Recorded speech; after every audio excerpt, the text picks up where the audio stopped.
Dear students, हम पढ़ रहे हैं कक्षा 8 हिंदी। पाठ का नाम है यह सबसे कठिन समय नहीं। ये एक कविता है जो जया जादवानी जी के द्वारा लिखी गई है। इस कविता में ये बताया गया है कि मनुष्य को कभी भी निराश या हताश नहीं होना चाहिए, क्योंकि जीवन में अनेक प्रकार की समस्याएं आती हैं, तकलीफ़ें आती हैं, दुख आते हैं, लेकिन फिर भी कहीं ना कहीं कोई ना कोई अच्छी बात, कोई सकारात्मक बात होती है। कहीं ना कहीं कोई ऐसी घटना होती है जिससे उम्मीद जगती है कि अभी भी हम जीवन में बहुत कुछ कर सकते हैं। और जो समय हमारे जीवन में चल रहा है, जो दुख का समय है, ये सबसे कठिन समय, सबसे बुरा समय नहीं है। तो इसी बात को समझाने के लिए कि जीवन में कभी भी हिम्मत नहीं हारनी चाहिए, दुखी नहीं होना चाहिए, देखते हैं, पढ़ते हैं हम लोग ये कविता, यह सबसे कठिन समय नहीं है। जैसा कि पाठ का नाम है, कविता का नाम है यह सबसे कठिन समय नहीं है। अर्थात जीवन में जो भी समय आए, हमें ये सोचना चाहिए कि वो सबसे कठिन, सबसे बुरा, सबसे दुखदाई समय नहीं है। हमें कंटिन्यू आगे बढ़ते रहना चाहिए, मेहनत करते रहनी चाहिए, तो ये समय भी निकल जाएगा। कविता देखते हैं हम लोग। नहीं, यह सबसे कठिन समय नहीं, अभी भी दबा है चिड़िया की चोंच में तिनका और वह उड़ने की तैयारी में है। देखिएगा पहली पंक्ति, यह सबसे कठिन समय नहीं है, इसके बारे में हम लोग चर्चा कर चुके हैं। अर्थात कवित्री कहना चाहती हैं कि जो भी समय हमारे जीवन में है, चाहे वो अच्छा हो या बुरा, वो सबसे कठिन समय नहीं है, क्योंकि अभी भी उम्मीद बाकी है। तो पहली उम्मीद जो कवित्री ने बताई है वो कहाँ बाकी है, देखिएगा, अभी भी दबा है चिड़िया की चोंच में तिनका। चिड़िया जो है उसकी चोंच में तिनका है, अर्थात चिड़िया अभी भी तिनका लेकर के जा रही है, अपना घोंसला बना रही है। अर्थात उसको उम्मीद है कि उसका घोंसला बनेगा, उसमें अंडे देगी, उसमें बच्चे निकलेंगे, बच्चे बड़े होंगे। तो इस प्रकार से जब चिड़िया ये कार्य कर रही है, तो अर्थात अभी जीवन में उम्मीदें हैं, इसीलिए ये समय सबसे कठिन नहीं है। तो चिड़िया ने अपनी चोंच में तिनका दबा रखा और वो उड़ने की तैयारी में, अर्थात वो जाएगी, अपना घोंसला बनाएगी। अगली पंक्ति देखते हैं। अभी भी झरती हुई पत्ती थामने को बैठा है हाथ एक। ये देखिएगा, ये दो पंक्तियां हैं, पहले इधर वाली बता देता हूँ।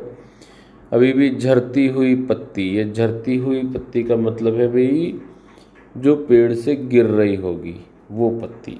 आगे बढ़ते हैं।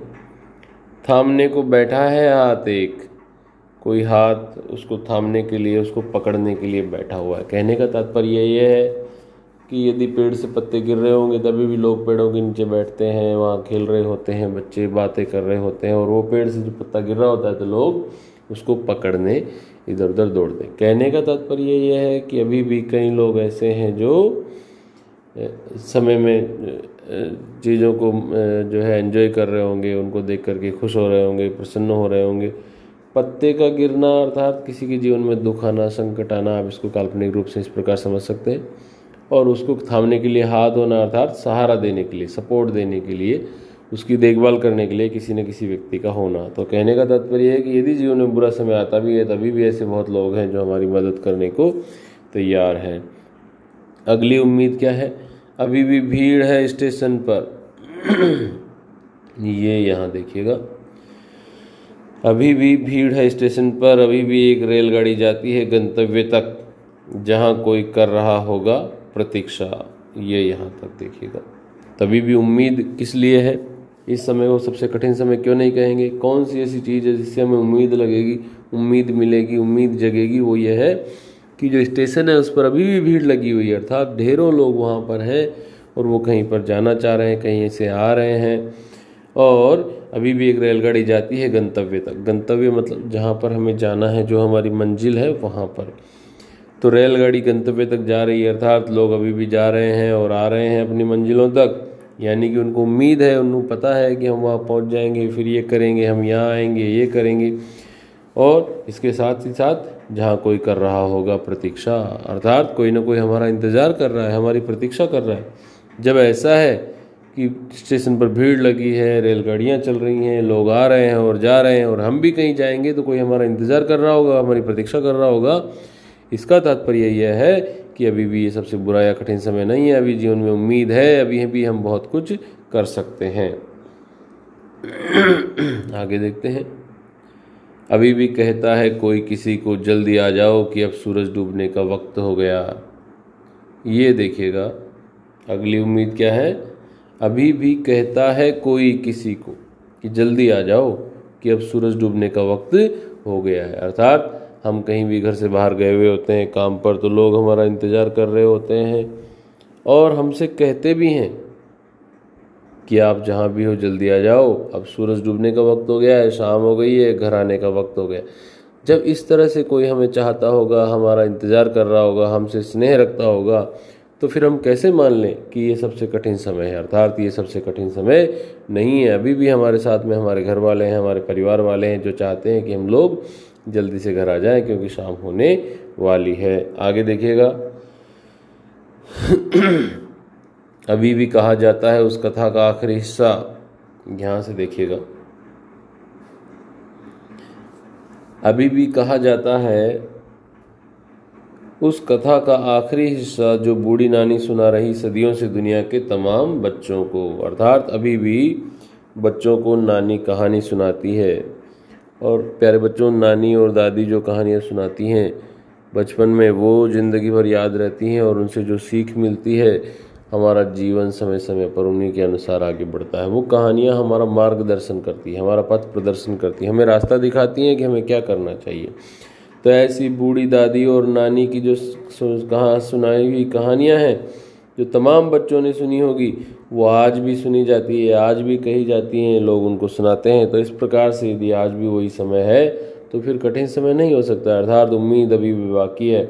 इसीलिए हमें ये नहीं सोचना चाहिए कि ये बुरा समय है या कठिन समय है, बस यही सोचना चाहिए कि ये सबसे कठिन समय नहीं। हो सकता है कठिन समय होगा, बुरा होगा, लेकिन सबसे कठिन नहीं है। आखिरी लाइनें देखिएगा, अभी आती है एक बस, अंतरिक्ष के पार की दुनिया से लाएगी बचे हुए लोगों की खबर, नहीं ये सबसे कठिन समय नहीं है। एक और सकारात्मक बात, एक और उम्मीद वाली बात जो कही गई है वो ये है कि अभी भी एक बस आती है जो अंतरिक्ष के पार की दुनिया से बचे हुए लोगों के बारे में खबरें लाती है। अब अर्थात अभी भी ये उम्मीद है कि हमारे जैसे ही कुछ लोग अंतरिक्ष में किसी दूसरी जगह पर रह रहे होंगे और वहाँ की खबरें भी हमारे पास में आती रहेंगी। जैसा कि आप जानते हैं, इसके संदर्भ में हमारे देश के और विभिन्न देशों के वैज्ञानिक आदि लगे हुए रहते हैं, निरंतर प्रयासरत रहते हैं, वो करते रहते हैं कुछ ना कुछ। जब इतना सारा काम चल रहा है, लोग इस तरह के कार्य कर रहे हैं, लोगों ने जाने कहाँ कहाँ उम्मीदें लगा रखी हैं, तो हम क्यों अपनी उम्मीद छोड़ें। अर्थात हमें भी दुखी या निराश नहीं होना चाहिए, परेशान नहीं होना चाहिए। जीवन में सदैव यही सोचना चाहिए कि ये सबसे कठिन समय नहीं है, क्योंकि अभी तो ये ढेर सारे काम हो रहे हैं। तो इसी के साथ में प्यारे बच्चों, आपकी ये कविता समाप्त होती है। अब इसके प्रश्न देख लेते हैं। पहला प्रश्न, यह सबसे कठिन समय नहीं है, ये बताने के लिए कविता में कौन कौन से तर्क प्रस्तुत किए गए हैं। तो अभी हमने देखा था 4-5 तर्क दिए गए थे, मैं आपको फिर से बता देता हूँ वो तर्क कौन कौन से हैं। सबसे पहला तर्क तो दिया है भाई कि अभी भी दबा है चिड़िया की चोंच में तिनका, ये वाला। और दूसरा है अभी भी झरती हुई पत्ती को थामने के लिए बैठा है कोई हाथ, ये दूसरा तर्क हो गया। तीसरा तर्क हो गया अभी भी भीड़ है स्टेशन पर, रेलगाड़ियाँ आती हैं जाती हैं। और अगला तर्क हो गया भाई, अभी भी कोई कहता है जल्दी आ जाओ कि सूरज डूबने वाला है। अभी भी नानी दादी कहानियाँ सुनाती है, ये एक और तर्क हो गया। और ये आखिरी तर्क हो गया भैया ये वाला। तो इस प्रकार से ये सारे तर्क हैं जो ये कहते हैं, बताते हैं कि ये भी कठिन समय नहीं है। दूसरा प्रश्न देखिएगा, चिड़िया चोंच में तिनका दबाकर उड़ने की तैयारी में क्यों है, वह तिनकों का क्या करती होगी, लिखिएगा। तो इसमें कल्पना करके जवाब देना। इस प्रश्न का उत्तर कविता में नहीं है, तो मैं बता देता हूँ। चिड़िया चोंच में तिनका दबाकर उड़ने की तैयारी में है क्योंकि वो तिनका लेकर के उड़ते हुए जाएगी जहाँ पर वो अपना घोंसला बनाती है।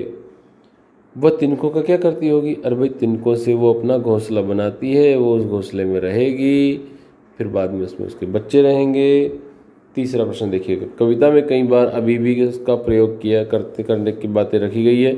अभी भी का प्रयोग करते हुए 3 वाक्य बनाइए और देखिए उनमें लगातार निरंतर बिना रुके चलने वाले किसी कार्य का भाव निकल रहा है या नहीं है। तो इस प्रश्न में क्या करना है, आपको 3 वाक्य बनाने हैं और उन सभी वाक्यों की शुरुआत जो है वो अभी भी इस शब्द से करनी है। जैसे कि मैं उदाहरण के लिए बता दूं, मैं अभी भी पढ़ाई कर रहा हूँ, ऐसा।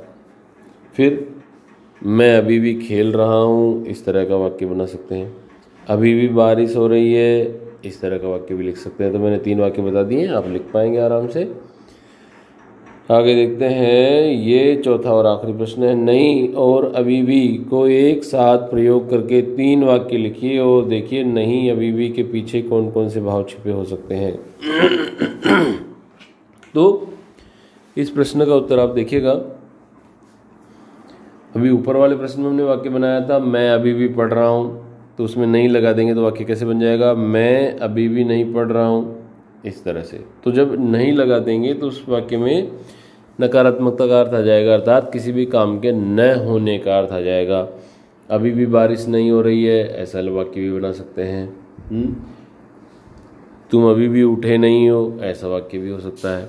तो ये इस प्रकार से इस पाठ के सारे प्रश्न हो गए भाई प्यारे बच्चों। आज हम पढ़ रहे थे कविता यह सबसे कठिन समय नहीं है, ये यहीं पूरी हुई। Thank you.